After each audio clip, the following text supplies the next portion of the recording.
श्रम सलाहकार बोर्ड के उपाध्यक्ष आदरणीय जगदीश राज श्रीमाली साहब से निवेदन करूंगा कि वो आए और इस मंच पे आकर के 2 शब्द कह के हमारे अनुग्रह करें। जोरदार तालियों के साथ। मुश्किलें से लड़ने की हमारी आदत बन गई है, मुश्किलें ही अब हमारी इबादत बन गई है। मुश्किलों से हर रोज मुकाबला करते हैं और मुश्किलें ही अब हमारी ताकत बन गई है।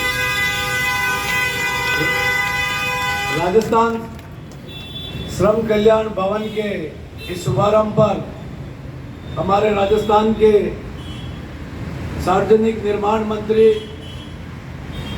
परम आदरणीय भजनलाल जी जाटव साहब, जो आज इस कार्यक्रम के मुख्य अतिथि, जो हमारे लिए अपना बहुमूल्य कीमत समय निकालकर भरतपुर से पधार रहे, सीधे हमारे मंच पर बैठे हुए विभाग के अधिकारी जय सिंह जी, माथुर साहब, अग्रवाल साहब, और इस फेडरेशन के पीडब्ल्यूडी के अध्यक्ष काशीलाल जी शर्मा साहब, जो श्रम सलाहकार मंडल में सदस्य भी है, और हमारे महामंत्री सबसे वयोवृद्ध नेता पीडब्ल्यूडी के गिरधारी लाल जी व्यास, जब हमारे फेडरेशन के अध्यक्ष होते थे, उनसे काम करते हुए अभी इस उम्र तक भी सेवाएं दे रहे नंद किशोर जी पारिक साहब, हमारे बिजली फेडरेशन के अध्यक्ष बजरंग लाल जी मीणा साहब, महामंत्री रामावतार जी, हमारे रोडवेज इंटेक के आलोक जी, देवकरण जी, पुष्पेंद्र जी, हमारे पीएचडी फेडरेशन के संजय सिंह जी, और हमारे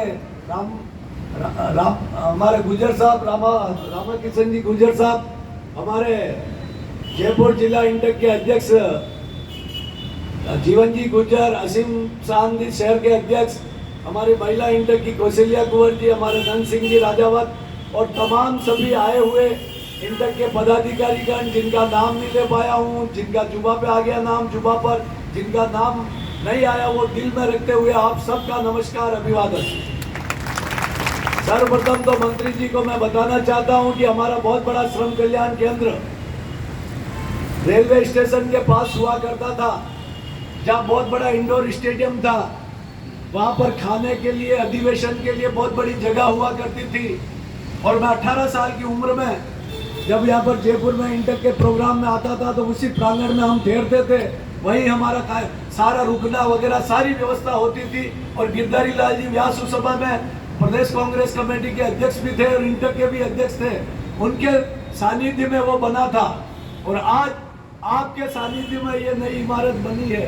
ये आज हमारे लिए बहुत ऐतिहासिक पल है कि उस समय के बाद, वर्षों के बाद, एक हमारे मंत्री जी और इंटेक के प्रदेश अध्यक्ष मेरे हाथों द्वारा आज इस भवन में, आज मंत्री जी के द्वारा ये मजदूरों को सौगात दी जा रही है।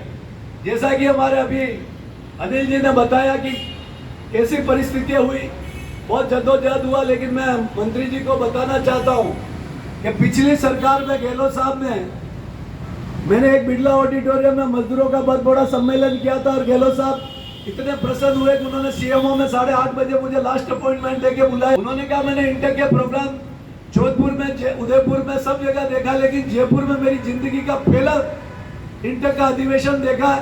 और उस समय मुझे बोर्ड का, उस सरकार में भी वो मंत्री बना रहे थे, लेकिन मैंने मना किया। मैंने कहा साहब मेरे 2 काम है, एक तो सभी विभागों की, एक सेक्रेटरी की अध्यक्षता में विभागों की मीटिंग होगी उनको, और एक हमको ऑफिस मिलना चाहिए।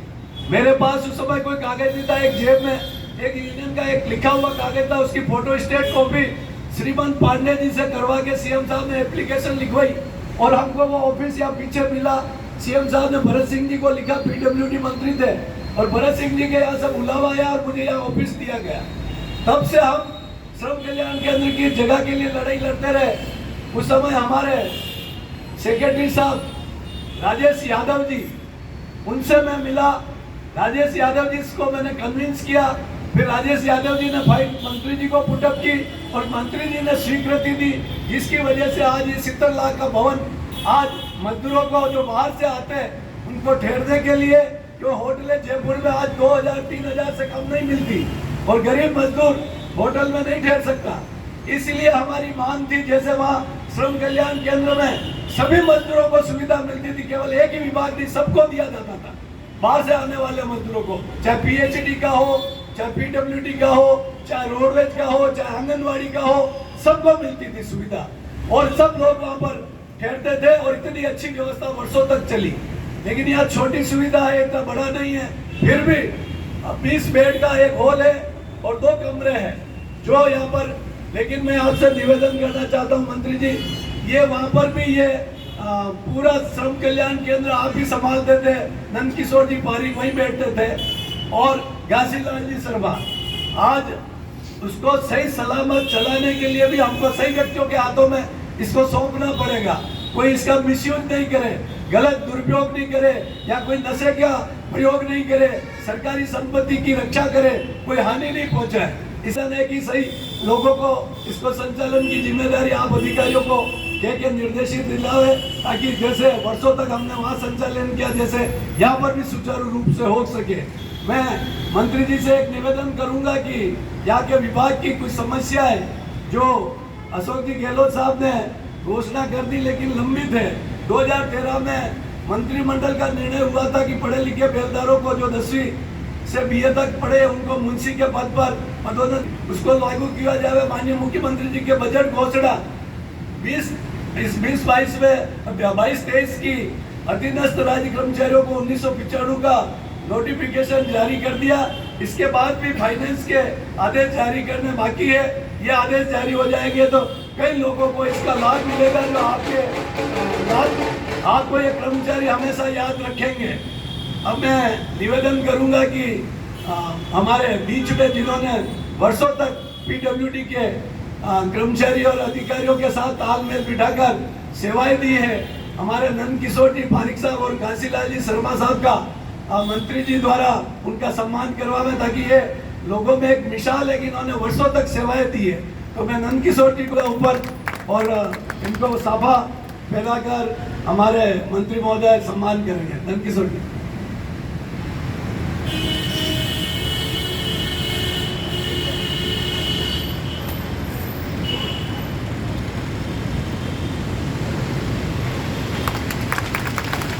घासीलाल जी शर्मा के अभी मैं आमंत्रित करता हूँ, मंत्री जी उनका भी सम्मान करेंगे।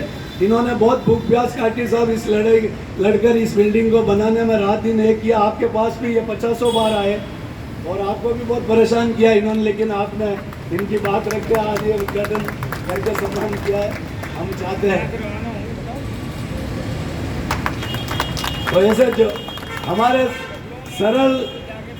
सरल स्वभाव के मंत्री जी बिल्कुल लो प्रोफाइल, क्योंकि आपके साथ चित्तौड़ में आप वहाँ के प्रभारी मंत्री थे, मैं कांग्रेस की तरफ से प्रभारी था।